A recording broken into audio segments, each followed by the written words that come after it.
Welcome to the ThinkData Podcast in partnership with DataWorks. This is episode 3 of the 3rd season, and I'm pleased to welcome Jean-Louis to the show. JL is the founder and CEO of Gladia. They are a French-based speech recognition and order analysis startup, and I'm really pleased and excited to have you on today, JL. I know it's a space that we've seen a lot of kind of AI automation and, it's only on the speech side. And I think one of our note-taking products, you're obviously one of your clients. We're beginning to see this everywhere. So I'm really interested to touch on, what your background is and kind of what brought you to launch Gladia, because it's not been as straightforward as it. I know there's been a few bumps in the road, but obviously you're a growing business, a French-based startup, French employees. So I'm really interested to dig on that. So yeah, over to you. Thank you for having me, Alex. Really appreciate that you welcome me on this podcast. Pleasure. So yeah, it's not a straightforward journey, actually. Probably the most weird one. I'm an engineer, and I was actually a mechanical engineer focusing on the fluid mechanics. And then during my studies, I started to be bored of France, especially Paris. So during my last year, I did another degree in Montreal in expert system, which is kind of the ancestor of machine learning. Well, I was saying machine learning at the time, we're saying expert systems and Markov chains and stuff like that. And then I started to work in big data industry because it's very tied to Bayesian statistics and stuff like that. And moving along, I become closer and closer to what is now called modern machine learning and AI. And then after spending quite some years in Canada, we moved back to France, work at OVH Cloud, the biggest European cloud provider. And there I was doing of course, leading all the AI, machine learning, big data efforts, and even quantum at some point. And decided to create my startup. And the problem that I had, to be frank, is that I kind of backed a lot of startups as a business angel for quite some years, and I was kind of well recognized in the ecosystem, and I raised money without having actually a business. So I had this open source software that I've made on the side, but I have no plan, no monetization, like most of the engineers when they start a startup. So you have no PMF, and you have a great tech. You fell in love with your great tech. You start to raise money very easily because I help many people at the time. And then too much money makes you make stupid decisions, things that you're on track. You raise money. That was the goal. And actually the goal is the PMF.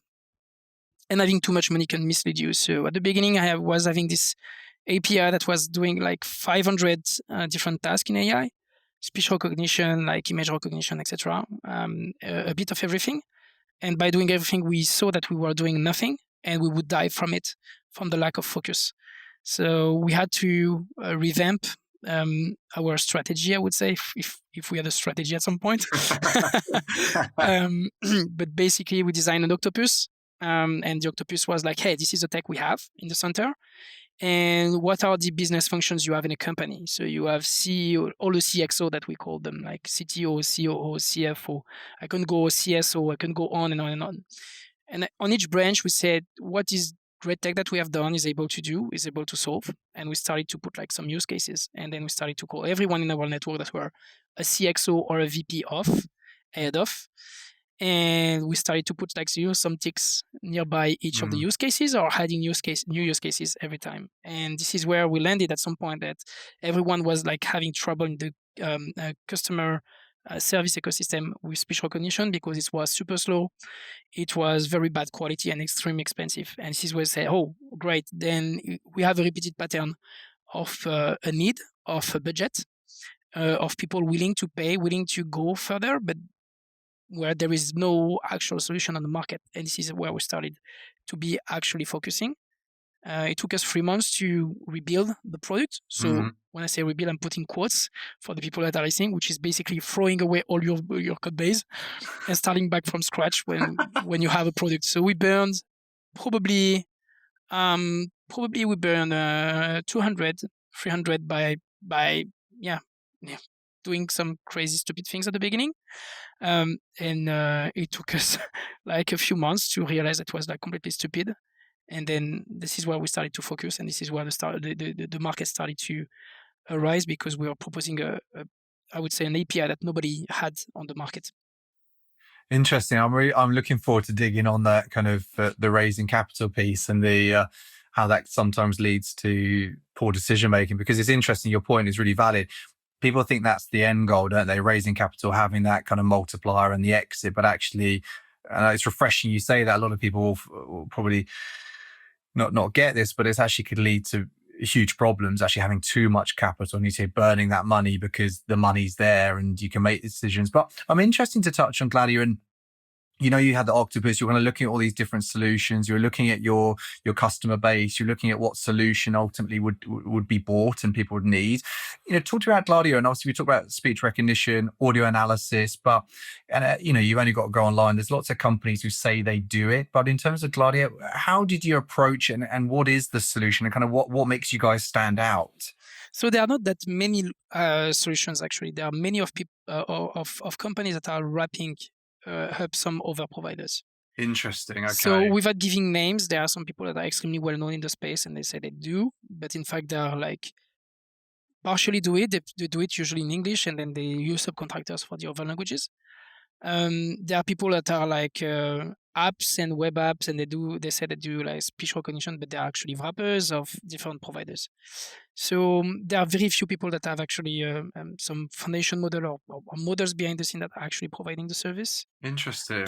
So that's a common problem that it's hard to understand, because usually when you're going for fundraising, people are like, hey, what's your position versus Riverside or versus Descript or versus like, and you're like, we do speech recognition. Like, actually, those people could be some of our customers. Think about like Livestorm, it's a customer of us, but people will see that as, or Vidat.io, they have speech recognition, but that's Gladia behind the scene. So that's a common misunderstanding that people are going to have. And so going back to your question, which was like, how do you stand out from the competition? It's a bit like everything. I would say quality is the number one item, price and speed. And I think most of the problems in AI are related to this triangle that you need to solve. There is a fourth aspect that you need to think about this triangle, which looks more like a pyramid. In LLM, when you go into language, natural language understanding, natural language like NLU, NLP, LLMs, and speech recognition, etc., is the language coverage.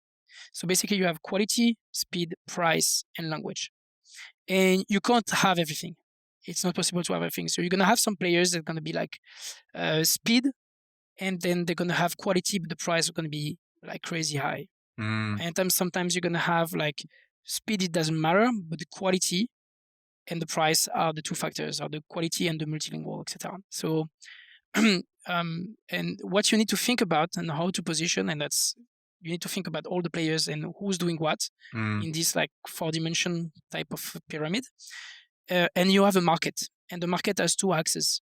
It's low volume, high price, or high volume, low price. And you can't play everywhere. Okay, except when you have a moat. So think about 11 Labs in text to speech. They have a moat. They are definitely like they have the best model. I think now it's getting a bit tougher and tougher, and you will see the price going to change.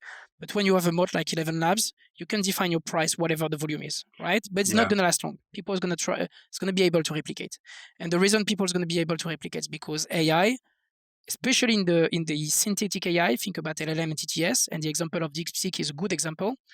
When you have synthetic data, when you have synthetic data, anyone can reproduce your system because there are infinite data they can access to.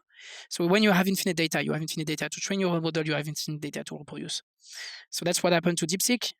They actually used OpenAI data to train their reinforcement model. Then you can start to replicate. So in AI, like copyright and all this IP protection is kind of hard.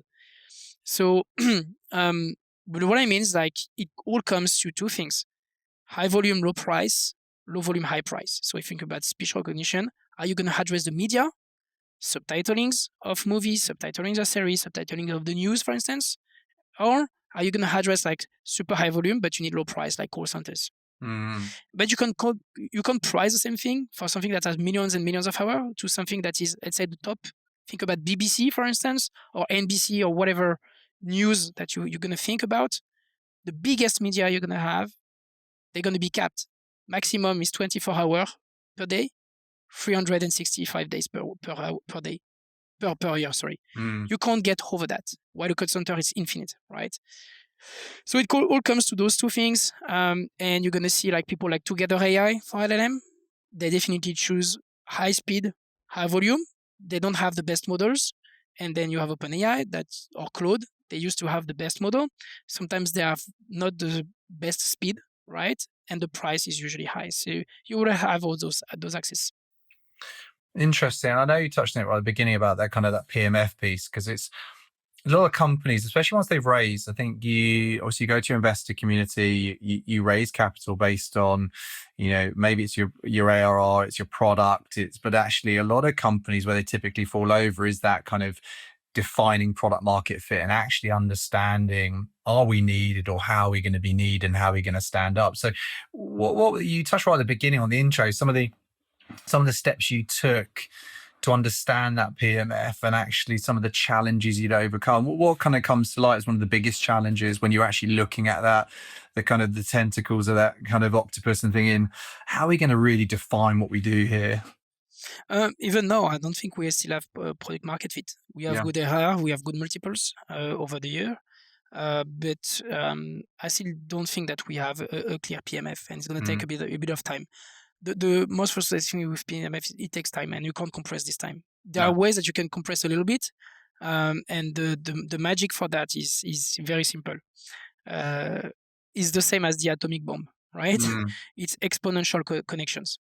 Okay, like in the magic bomb, you have like an atom that's gonna break an atom into two atoms, and those two atoms gonna break two atoms each, etc. It's the same thing. You talk to one person, and who's the expert in the domain. And then you ask them who are the three most relevant person that you should talk to understand this market. And they're going to redirect you to three persons. And those three persons, you ask each of them, what are the most three relevant person we should talk to? And you start to do that at scale. And then at some point you become aware of all the signals that gives you an idea where to go.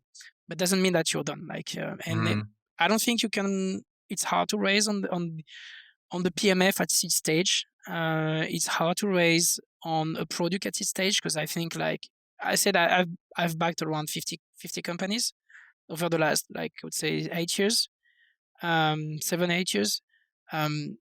Most of them, it's very rare that you're going to have one idea that's going to become actually the success story. There are very few of them. I'm thinking about one in the portfolio is CorePlay. But guess what? They're a second-time founder. Yeah. and it's funny that you see that. Think about Romain Huet, for instance. Very super smart guy. He used to have a company, then was like, after selling the company, he's like looking around and what should I do? What is my next gig, etc. And it's funny when you see that with second-time founders. They know the tech is not the problem. They know the money is not the problem. They know the marketing won't be a problem.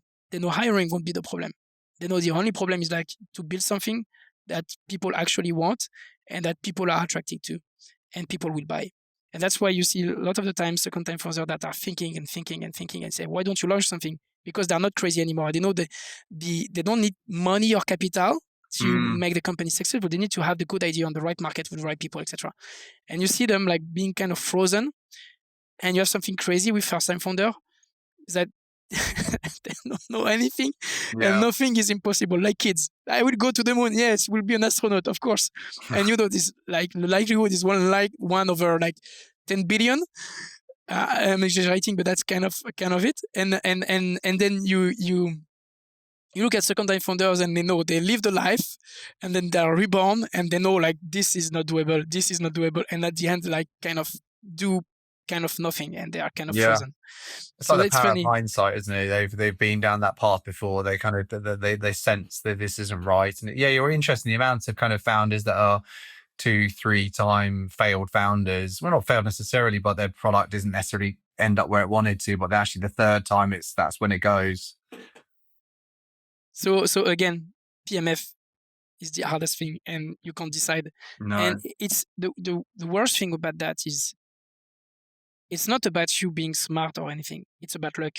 You have some insights that's going to help you. Like we did the octopus. Yes, of course.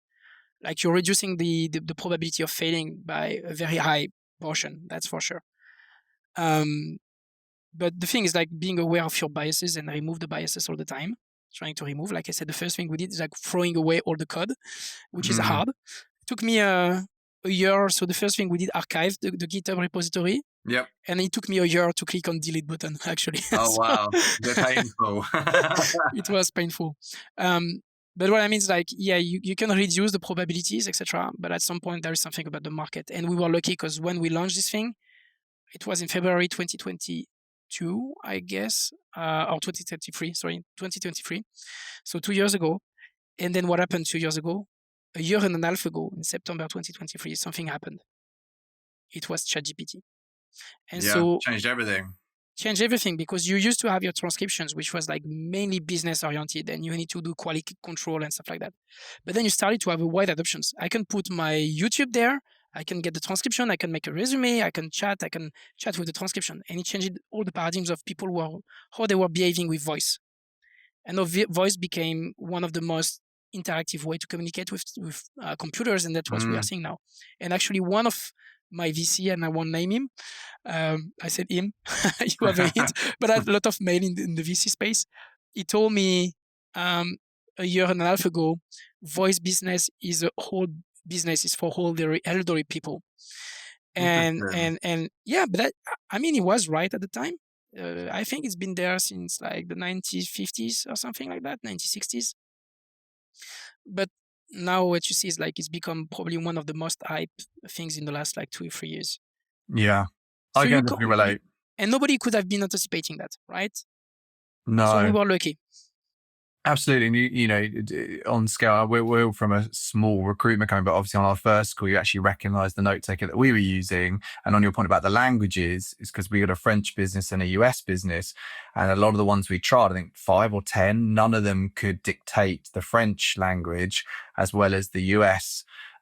So actually that's where we landed. But I think if you put this on scale, contact centers, you know, this is where we're seeing all that insight being driven from these kind of speech analytics. So it's I think your founder probably, or your VC probably was somewhat right, but he probably wasn't expecting the shift in the market in 2023 when GBTs came out and then boom, everyone's using speech. So to give you an idea on the call centers, how fast it's going. And it's exactly how ChatGPT is pushing the boundaries of the business. Okay, probably that's going to be one of the most disrupted business called BPO, business process outsourcing, so call centers. It's $300 billion in payroll every year for people that are picking up the phone and calling you, right? And 20 to 40% will be automated. It's insane. Yeah. So you think, okay, maybe AI is going to take over. No, that's not how it works. Maybe AI is going to take over. Maybe. So I call it the Netflix versus blockbuster paradigm, right? What is blockbuster? What used to be blockbuster? They used to be about having real estates everywhere. Like you have some real estate everywhere, and you're like 5 minutes run from your house. Okay, having a great supply chain, meaning like after 2 days you have the last yard. Okay. That were and the good distributions, good deals with the distributions, okay, with the distributors, and being now into the cloud. Think about Netflix, even if Netflix didn't start it this way, but they had this thing about like being materialized, like the materiality of those supply chains and stuff was broken. Yeah. You don't need real estate; it's in your TV. You don't need to be 5 minutes away from house because it's like you're like 5 seconds to the remote. Right, and at some point you don't have to deal with distributions. Your own distributor. You're doing your own movies and your own series, and they kind of break the thing. But they just imagine that you're in an industry. You're like 25 years old, and all your business has been optimized on these supply chains, right? On these supply chains and real estate, and you've been like challenged by this new company. All the processes internally are changed. Now going back to BPO is the same thing. What is the thing? Real estate. We have a 24 cover of your customer support needs. We are able to open a new office in a new country in like a month and recruit the people around. Right? That's what they do. It's blockbuster. They are buying the real estate. The supply chains, which used to be the VHS, for BPO is the people. You have people coming and going. You have to hire them. You have to train them. and then you need to make them into actions. Exactly the same thing as the blockbuster. And then all of a sudden, you have this Netflix popping up. We are available 24/7. We don't have limitations of number of people you need to hire, and we are like real estate-less. And then your cost goes from $25 per people to $5 per agent per hour. And you need to reduce your cost by 5, which is an industry that has been shrunk by a lot in the last years. So what do? Do they embrace the change? Yes, but it's very hard. Think about Teleperformance, it's 500,000 people company. Super freaking hard to change. But you still have this expertise of like real estate and people. So what you can do, you can open new countries with lower wages, right? And you can use the technology to still leverage your expertise, which is like real estate and hiring. So you can hire in very low wage countries, open new low wage countries, and then use AI to do real-time translation. So you still keep your processes and your way to do your things while the transformation is being happening. And what we've seen is like the BPOs are changing, like the outsourcing, the offshoring is going at a 30% per year pace. 30% of relocation towards like real-time translation to keep addressing the same the same customers, but having like this reduction of cost because they know they're going to fight against $5. So they need to find people that are $5 per hour. So it's funny how it's behaving and how it's changing, but that's definitely like probably one of the biggest revolution. And multilingual, as you can see, can't be decorrelated from the change that we are living. It's global. Okay, it's not only English type of revolution.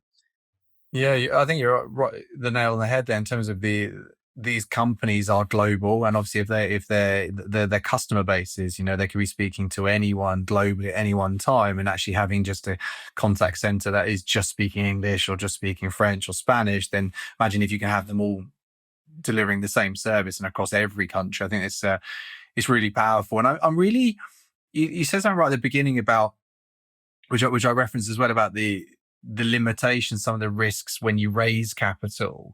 I think when we talked on our kind of kickoff in a couple of weeks back, it was interesting because upon reflection, from what you said, you would do it again. If you did it again, you do it differently. What do you mean by that?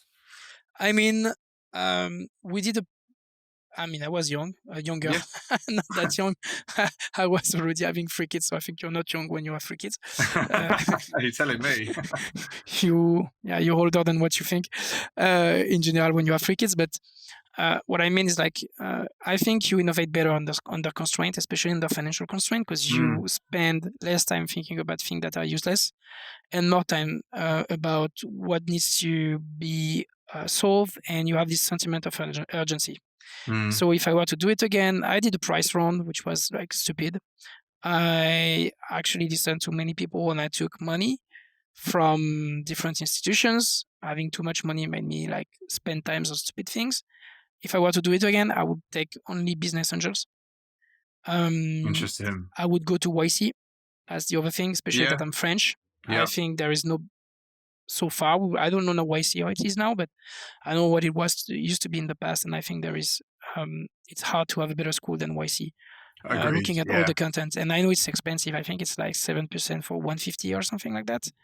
And then they have a follow-up round or preferred. I don't remember exactly what they have, but the conditions. But I think whatever the conditions, the PMF and going to find the PMF as a quick pace doesn't have a price at this stage. No. You have 100% of something that's worth 0. Remember that. Yeah. And you give 7% of something that is worth 0, right? And probably the 7% and money you're going to give is going to bring your company to whatever valuation, but we don't care about the valuation because valuation is not money on your bank account. What's important is the bright people you're going to meet, the community you're going to have, the time from the people. So for instance, you have Nicolas from Algolia there. You have plenty of brilliant entrepreneurs. Their time worth more than the money you're going to have in your bank account.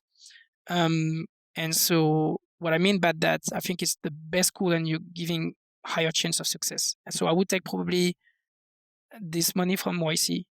I would take some business angels like I did, but like more business angels, more entrepreneurs that were successful, and leverage that and avoid having VCs as much as I can from the beginning. I think VCs are good, but maybe not at this stage. And that's my personal opinion. Mm. Unless you're a second-time founder and you need a lot of capital and you already had learned the lessons the hard way. Yeah.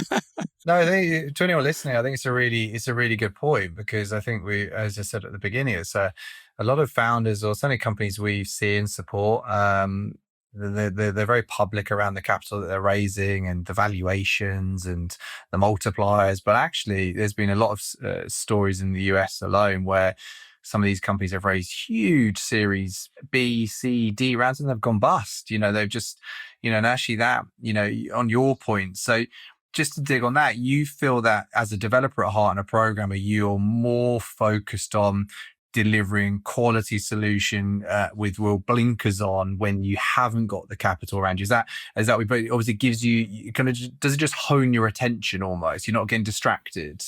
Not even that. I would be even more radical than that. Yeah. If I were to do it. So one of the problems were like people were saying it's too expensive. That's not a problem. You have money on your bank account, so you can have negative margins and try to find a market fit to find the right price. Who cares? So use another provider solution. Cut the price. You take the problem of the margin and you try to find a market. You're gonna figure out later how to handle your own technology. The second thing I would do is like it was too slow. So I'm just going to give you examples, right? So there is a paradigm that you have in computing. It's called MapReduce or divide and conquer. You call it whatever you want. Like when you have a problem that is hard and long, you're going to split it into little pieces and then it's going to be easier to solve. So maybe there are ways in speech recognition that you can split your audio, for instance, and instead of taking like 45 minutes, you can split it into 45 segments of 1 minute and make the system run at 1 minute length, like everywhere, and being 45 requests in parallel and get a result in 1 minute, and you're 45 times faster than anyone. So if you ask me if I were to do it, I wouldn't care about the cost. I would do this like MapReduce or whatever. If the problem is the speed, if the problem is the cost, I would just take the money on my side and solve the problem of the cost. And then I would propose a solution and say, do you like it? Is it fast enough? Do you need it faster? Slower? Is the price okay? Is it okay if I put it at like 30 cents more or 30 cents less? And I will iterate. That's one person job. You have an idea, you have a market, it's one person. Maybe it's even like, let's say 8 hours, 10 hours work maximum. And you can start with a good product. And then you say, hey, I have distractions. I have this customer. I'm going to sign a big customer. I don't know, whatever, like a big retail provider. The contract is going to be like, I'm saying stupid things. I say $500,000. Then you go to the VC and now you say, hey, I have this customer. I have these solutions. I need 4 million now to make it industrial. And then you start to build your model. That's how I would do it. Interesting. Yeah, it's almost get the commitment, the signal of intent, then go and get the money to deliver on that. Because it's proving that you have customer willing to pay for the time. No, you have all your descriptions of the problem. You just need to fill the blank. You remove what's inside, and then you fill the blank, and then you change it, and then you're done, and then you have your company.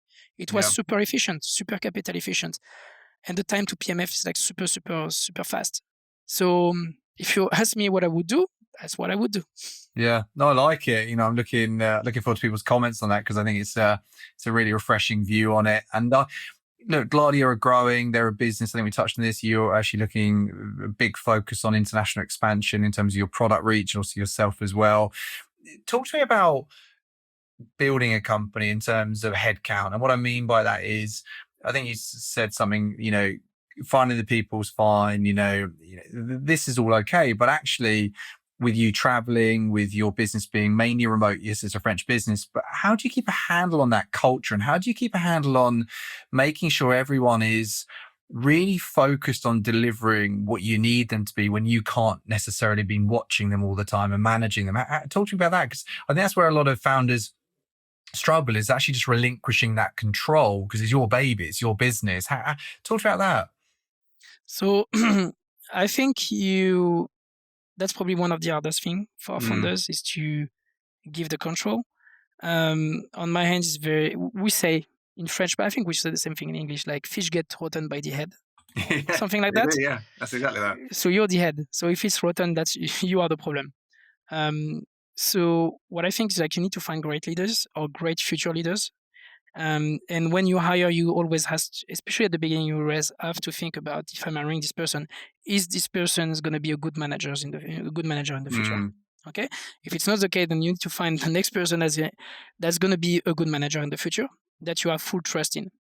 And you need to give the full trust. So the trust is not something that you have from the beginning. That's something that you need to show to your managers in general, right? And the only way on my side to go fast enough is to give them from the beginning the trust. And they're going to make mistakes. And I'm going to take the responsibility for it. Okay? But what I've seen is like the speed of the business depends on how much autonomy you give them and how much trust you give them. And if they make a mistake, you just say, hey, man, you did a mistake. That's okay. Fix your shit. Yeah. And move on. And stop complaining or stop like blaming yourself. Yeah. Just like you did like 1,000 decisions, one was wrong. I don't want you to blame yourself, and I won't blame you because like the 999, it would have taken me like probably a year to coordinate with you. And I'd rather you to fail and fix than asking. So I think it's the Navy SEALs or something like that says like better ask for forgiveness than for permissions or something like that. Yeah, it's a really good saying. I think I live by that. And if the person is making stupid things when they have your trust, then you should fire them. I'm sorry, I'm being like very direct, but that's not the people you want on the short and long run, right? Agreed. So it all goes back to this. And now that we have a good management, as I said, the fish is getting rotten by the head.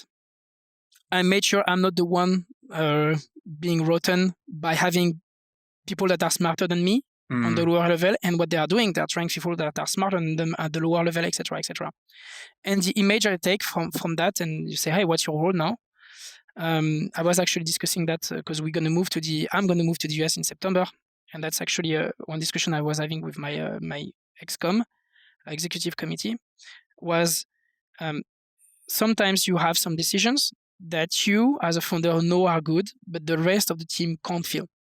And it's like if you were having a baby that is burning at the 3rd floor, and the house is burning because it's a startup. Everything is burning apart. Yeah. You're marging as shit, and then it become good. But when they become good, you're becoming slow, and then you have the competition. It's always burning. That's a good sign. Okay. The thing is, like every part of your body, let's say, hey, that's the tech, hey, that's the marketing, and that's the sales. So you have the hands and the legs are the sales, and the hands are the marketing, and the other hand is the tech, etc. Everyone that will enter the building will say, hey, it's burning. You need to have a step back. And when I'm going to say, no, my baby is burning at the third floor. And so I need every one of you to accept the pain that's going to happen because we need to save the baby. And only the head know that the baby is there, and only the head can go over any reflex that the body is going to have because you're going to do everything to save the baby. And they can't be aware of that. And the spin that is connecting your brain to your arms and stuff are, to me, in my opinion, they are the product management that are the one that are actually delivering the strategy to the rest of the company. So that's why I say you need to have yes people in the product management. You need to have positive people in the product management because it's going to burn. Guys, we're going to go in there. We're going to save the baby. I know you don't want. I know you feel it's a bad idea.